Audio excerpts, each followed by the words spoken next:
Wherever you go, whatever you do, throw a little at it. Omax, Vest and Briefs.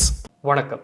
உலகத்தையே நடுங்க வைத்துக் கொண்டிருந்த பயங்கரவாதி ஒசாமா பின் லேடன் அவர் சுட்டுக் கொல்லப்பட்டு கிட்டத்தட்ட 15 ஆண்டுகள் கழிந்த இந்த சூழ்நிலையில அவருடைய மரணம் தொடர்பான ஒரு சர்ச்சை பாகிஸ்தான்ல மீண்டும் எழுந்திருப்பதாக தகவல் வெளியாகியுள்ளது.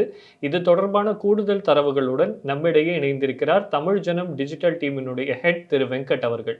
அவரோடு தொடர்ந்து பேசுவதற்கு முன்னாடி தமிழ் ஜனம் சேனலை சப்ஸ்கிரைப் பண்ணாம இந்த வீடியோ பார்த்துட்டு இருந்தா உடனே சப்ஸ்கிரைப் பண்ணுங்க. வணக்கம் வெங்கட். ஒசாமா பின் லேடன் மரணம் தொடர்பா வெளியாகி இருக்கக்கூடிய சர்ச்சை என்ன, கொஞ்சம் விளக்கமா சொல்லுங்க.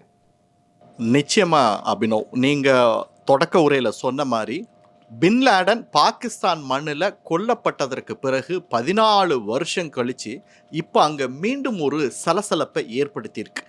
ஏன், எதனால அப்படின்னு பார்த்தீங்கன்னா, அந்த சம்பவம் நடந்த அன்னைக்கு அங்கே இருக்கக்கூடிய அரசியல் தலைவர்கள் கூட இருந்த ஒரு அரசியல் தலைவர், இப்போ ஜேர்னலிஸ்டாக இருக்கக்கூடிய ஃபகத்துல்லா பாபர் அப்படிங்கிற ஒரு புத்தகத்தை எழுதி வெளியிட்டு இருக்கிறார். அந்த புத்தகத்தோட பேர் என்னன்னு பார்த்தீங்கன்னா, the Zardari presidency now it must be told அப்படிங்கிறது தான் அந்த புத்தகத்தினுடைய பேர்.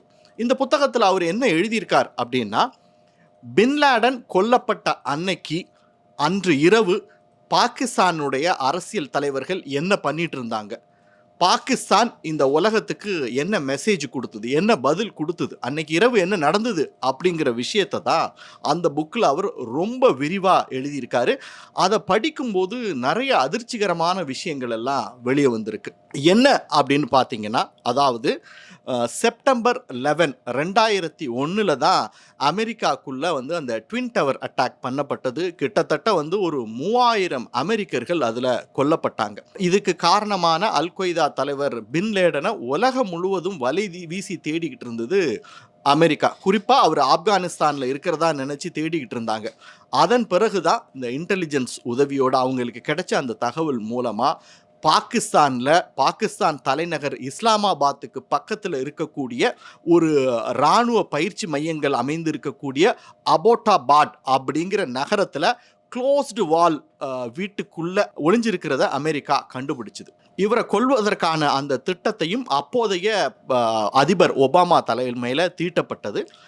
கரெக்டாக மே 2 2011 நைட்டு, அதாவது ட்வின் டவர் அட்டாக் நடந்து 10 வருஷம் கழித்து இந்த தாக்குதலை அபோட்டாபாத்தில் அமெரிக்கா நிகழ்த்தியது. இந்த ஆப்ரேஷன் கிட்டத்தட்ட 40 நிமிஷம் பாகிஸ்தானுடைய அபோட்டாபாத் நகரத்தில் நடந்திருக்கு. ஆனால் இந்த 40 நிமிஷமுமே அங்கே பாகிஸ்தானுடைய ஏர்ஸ்பேஸை அமெரிக்காவினுடைய சீல் உபயோகப்படுத்தியிருக்கு. ஆனால் இது தெரியாமல் பாகிஸ்தான் இராணுவம், பாகிஸ்தான் உளவுத்துறை, பாகிஸ்தான் தலைவர்கள் இருந்திருக்காங்க அப்படிங்கிறது தான் உண்மை. அதை தான் ரொம்ப தெளிவாக அந்த பாபர் அந்த புத்தகத்தில் நரேட் பண்ணியிருக்காரு. அது மட்டும் இல்லை, அன்னைக்கு நைட்டு இந்த ஆப்ரேஷன் நடந்தப்போ கேபினெட்டில் யாருக்கெல்லாம் போஸ்ட் கொடுக்கலாம் அப்படிங்கிறது குறித்து விவாதிச்சுக்கிட்டு இருந்திருக்காங்க. கிட்டத்தட்ட இந்த ஆப்ரேஷன் நடந்து அரை மணி நேரம் அந்த விவாதமெல்லாம் போய்கிட்டு இருந்திருக்கு. பாகிஸ்தான் தலைவர்களுக்கு இப்படி ஒரு விஷயம் நடந்ததே தெரியல. சரி, விஷயம் நடந்தது தெரிய வந்துருச்சு. ஒட்டுமொத்த உலகமுமே பரபரப்பாயிருச்சு. ஒட்டுமொத்த உலகத்தோடைய பார்வையும் இப்போ பாகிஸ்தான் மேலே தான் இருக்குது. இதுக்கு பாகிஸ்தான் தலைவர்கள் என்ன ரியாக்ட் பண்ணாங்க, அதையும் அந்த விஷயத்தில் ரொம்ப அழகாக சொல்லியிருக்காரு பாபர். அதாவது என்னென்னா, உடனடியாக ஒரு கேபினெட் மீட்டிங் போட்டாங்க. மீட்டிங்கில் என்ன பண்ணலாம், உலகத்துக்கு என்ன சொல்லலாம் அப்படிங்கிறது குறித்து விவாதித்தாங்க. அதாவது இது எங்களுக்கு தெரியாது அப்படின்னு சொன்னாலும் ரொம்ப அசிங்கம் பாகிஸ்தானுக்கு, இது எங்களுக்கு தெரிஞ்சுது அப்படின்னு சொன்னாலும் ரொம்ப அசிங்கம். ஸோ என்ன சொல்கிறதுன்னே தெரியாமல் கிட்டத்தட்ட 14 மணி நேரம் உலகத்துக்கு எந்த ரிப்ளையும் கொடுக்காம மௌனம் காத்தாங்க அப்படிங்கிற விஷயத்த அந்த புக்கில் அவர் ரொம்ப தெளிவாக சொல்லியிருக்கார். 14 மணி நேரம் கழித்து ஒரு சின்ன ஸ்டேட்மெண்ட் சொன்னாங்க. அதாவது என்னென்னா, நாங்கள் அமெரிக்க உளவுத்துறையோட சில இன்டெலிஜென்ஸை ஷேர் பண்ணிக்கிட்டோம், ஆனால் இந்த ஆப்ரேஷனில் நாங்கள் முழுவதுமாக ஈடுபடலை அப்படின்னு. அதுவுமே மிகப்பெரிய அசிங்கம். அந்த விஷயத்தை அவர் பாபர் எப்படி நரேட் பண்ணியிருக்காருன்னு பார்த்தீங்கன்னா, இந்த ரெய்டு பாகிஸ்தானோட gravest humiliation since independence. Pakistan சுதந்திரம் அடைந்த பிறகு அந்த மண்ணில் நடந்த மிகப்பெரிய அவமானகரமான ரெய்டு இது அப்படின்னு அந்த புக்கில் நரேட் பண்ணியிருக்கார். அதன் பிறகு அவர் இன்னொரு விஷயத்தையும் சொல்லியிருக்கார். சரி, இப்படி ஒரு விஷயம் நடந்து போச்சு, இதுக்கு இராணுவத்தையோ ஐஎஸ்ஐயோ அக்கௌண்டபிலிட்டி எடுத்துக்கங்க சொல்லிக்கங்க அப்படின்னு அன்னைக்கு இரவு பாபர் ஆர்கியூ பண்ணியிருக்காரு. ஆனால் அதற்கும் பாகிஸ்தான் தலைவர்களோ இராணுவமோ ஐஎஸ்ஐயோ ஒத்துக்கலை, எங்களால் முடியாது அப்படின்னு சொல்லி பிளண்ட்டாக ஒதுக்கி தள்ளிட்டாங்க.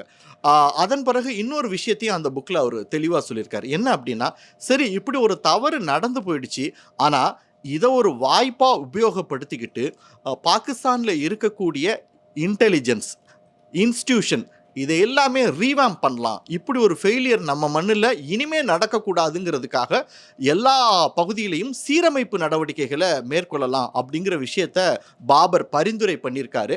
ஆனால் அந்த விஷயங்கள் எதுவுமே நடக்கலை அப்படிங்கிற விஷயத்தையும் அவர் சொல்லியிருக்காரு.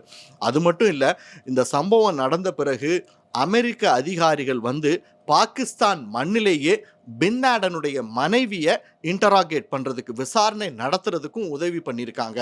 இது ரொம்ப ரொம்ப அசிங்கமான விஷயம் அப்படிங்கிறதையும் பாபர் சொல்லியிருக்காரு. இப்படி ஒரு சம்பவம் பாகிஸ்தானில் நடந்த பிறகு அதை எப்படி மூடி மறைக்கிறது அப்படிங்கிறதுல தான் பாகிஸ்தான் தலைவர்களும் இராணுவமும் ரொம்ப மும்முரமாக இருந்தாங்க. அதை தான் இந்த புக்கில் நான் வெளிப்படுத்தியிருக்கேங்கிற விஷயத்தையும் பாபர் சொல்லியிருக்காரு. இதுதான் இன்னைக்கு பாகிஸ்தான் அரசியலில் மிகப்பெரிய சலசலப்பை ஏற்படுத்தியிருக்கு. அபினவ், தகவல்களை தெளிவாக பகிர்ந்தமைக்கு நன்றி வெங்கட். நேயர்களே, இது போன்ற செய்திகளை உடனுக்குடன் தெரிந்து கொள்ள தமிழ் ஜனம் தொலைக்காட்சியுடன் இணைந்திருங்கள். Wherever you go, whatever you do, throw a little at it. Omax, Vest and Briefs.